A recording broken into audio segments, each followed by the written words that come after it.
Comment faire pour développer une clientèle? Bon, premièrement, là, la première partie de ma réponse, je ne passerai pas beaucoup de temps là-dessus parce qu'à mon sens, il n'y a pas grand-chose que je pourrais vous partager que vous ne savez pas déjà pour développer une clientèle de coaching. Ce que je veux dire par là, comme par exemple, avoir son site Internet, être présent sur les réseaux sociaux, être présent sur le bon réseau social où la clientèle que vous ciblez est présente. Est-ce qu'elle est plus sur Facebook, sur Instagram, sur LinkedIn, sur Snapchat ou encore elle n'est pas sur les réseaux sociaux du tout.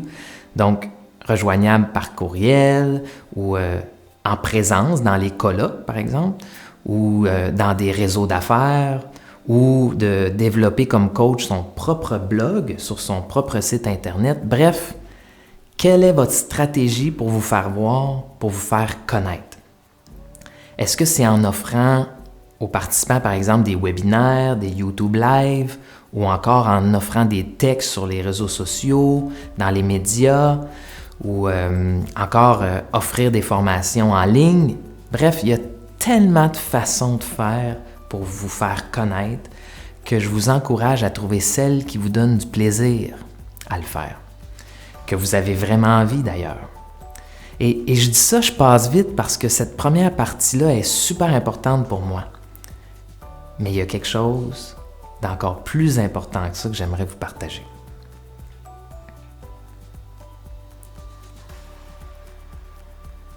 Si on reprend la question qu'on explore ensemble, comment faire pour développer une clientèle? J'aimerais ça vous poser la question suivante.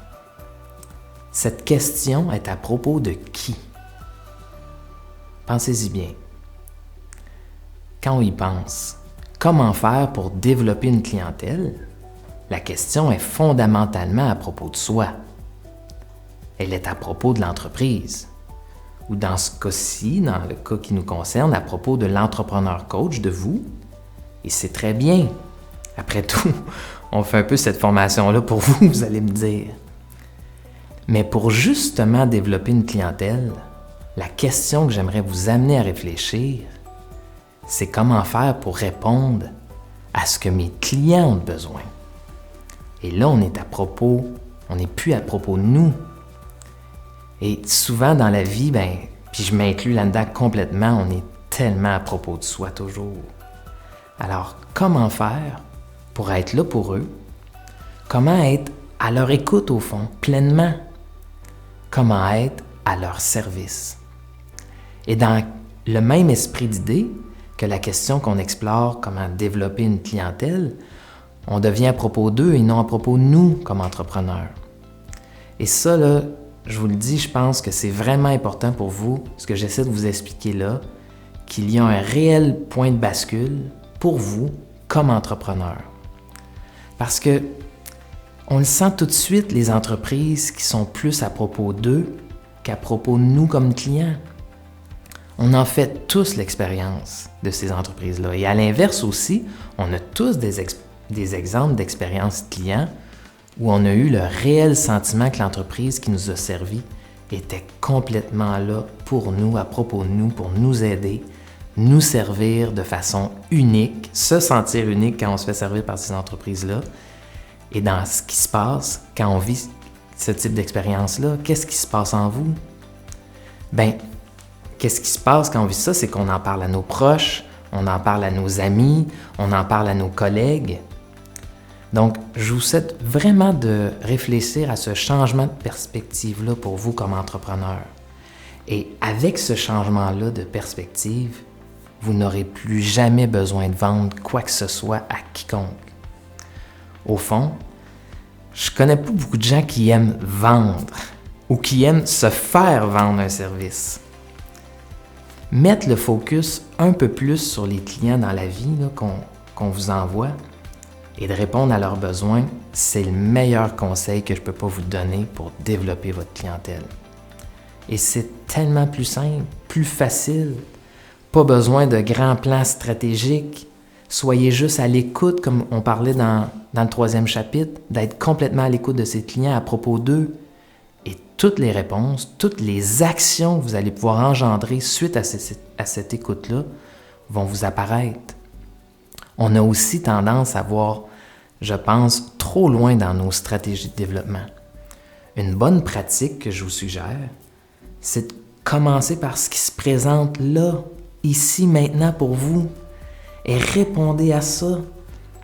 Soyez totalement à l'écoute de cette occasion-là qui se présente dans le début de votre carrière de coach, même si pour l'instant ça fait un peu peut-être moins de sens ou que ça vous fait peur, faites cette action-là et allez-y. Répondez à ce qui se présente et voyez le résultat. Vous pourriez vraiment être surpris.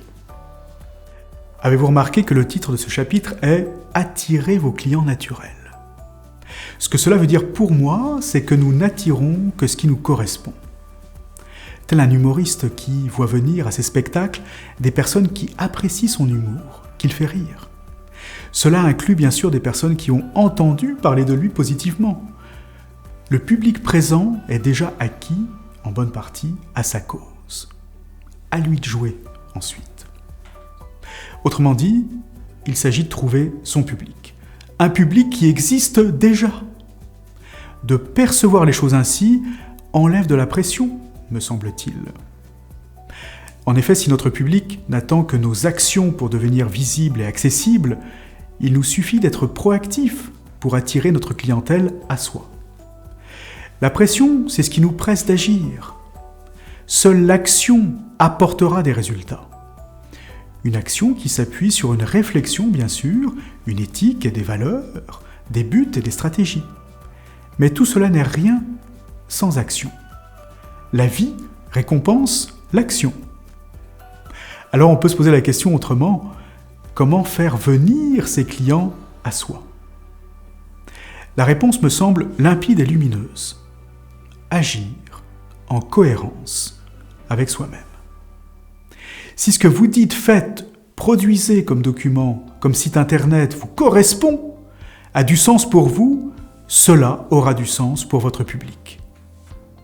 Votre discours, vos valeurs énoncées leur parleront, et cela les incitera à venir vers vous comme une attraction naturelle.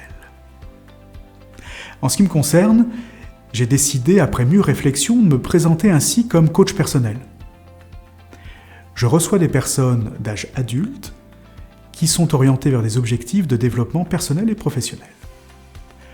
Prérequis pour venir en consultation, vouloir, évoluer, changer, apprendre.